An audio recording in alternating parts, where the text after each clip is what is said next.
L'épisode 2 de House of Dragon aura pour titre Le Prince Véreux. On peut donc imaginer que le récit sera plus centré sur Daemon et sur les conséquences d'un possible affrontement avec son frère et sa nièce. On sait déjà qu'il y aura des acteurs plus vieux qui vont interpréter ces personnages dans la série, donc on va peut-être assister au saut dans le temps dès le deuxième épisode. Mais en attendant, les images du trailer, elles nous font surtout comprendre qu'on va rentrer dans le feu de l'action avec ce second chapitre. On y voit de nombreuses scènes où des troupes s'affrontent, et on y voit également les dragons en action. Mais on sait pourtant que Westeros est en paix et que le pouvoir des Targaryens, comme on nous l'a déjà dit dans le premier épisode, ne connaît pas de concurrent sur le territoire. On peut donc se demander contre qui va se dérouler ce conflit. La première hypothèse, ça serait que Viserys, en voulant éloigner son frère du pouvoir, aurait pu l'envoyer au-delà des frontières. Du coup, Daemon, il dirigerait tout simplement les troupes targaryennes contre des ennemis de Westeros, mais en dehors du continent. Il y a aussi la deuxième hypothèse qui pour moi serait plus intéressante, et elle nous permettrait de plonger directement dans le traditionnel jeu du pouvoir qu'on a déjà pu connaître dans Game of Thrones.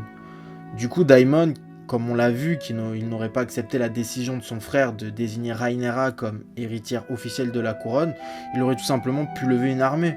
On sait qu'il est respecté par ses soldats, qu'il possède au moins un dragon qui lui obéit, et que certains conseillers du roi, ils étaient pas contre que Daemon soit l'héritier du pouvoir. Ils étaient même favorables à ça.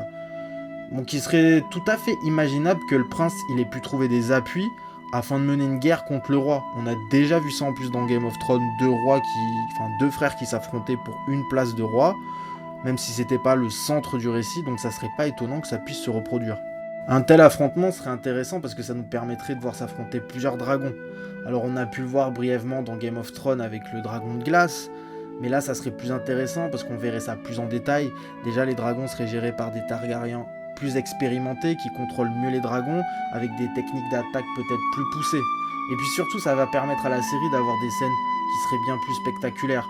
Et le fait d'avoir au moins un dragon dans chaque camp, ça va rééquilibrer le combat et ça va donner plus d'enjeux à chaque affrontement. Parce qu'à cette époque-là où se déroule la série, les dragons sont complètement intouchables. La seule arme qui peut les menacer, elle va être créée que 2 siècles plus tard, en dehors de la lance du roi de la nuit, mais il fait pas partie de ce récit-là. Et il n'existe pas encore, aux yeux des personnages. Donc l'affrontement entre dragons, pour moi, ça paraît être le seul moyen de donner un réel enjeu à tout ça. Après, on peut se demander également, est-ce que Rhaenyra, qui semblait proche de son oncle, elle va prendre au conflit? Elle aura peut-être pas le choix de prendre part au conflit, parce que peut-être que sa vie sera en danger, ou peut-être qu'elle va choisir le camp de son père, ce qui peut paraître naturel. Quant à Daemon, on sait qu'il en veut à son frère, il paraît évident qu'il n'hésitera pas à mener une guerre contre lui pour obtenir le pouvoir, qui d'après lui revient de droit. Donc moi ce que j'attends dans cet épisode, c'est que l'épisode va être tourné beaucoup plus vers l'action que le premier, et ça nous laisse penser que déjà malheureusement les choix faits par Viserys dans l'épisode précédent auront déjà de grosses conséquences visibles, et ça va déjà notifier les enjeux pour les prochains épisodes.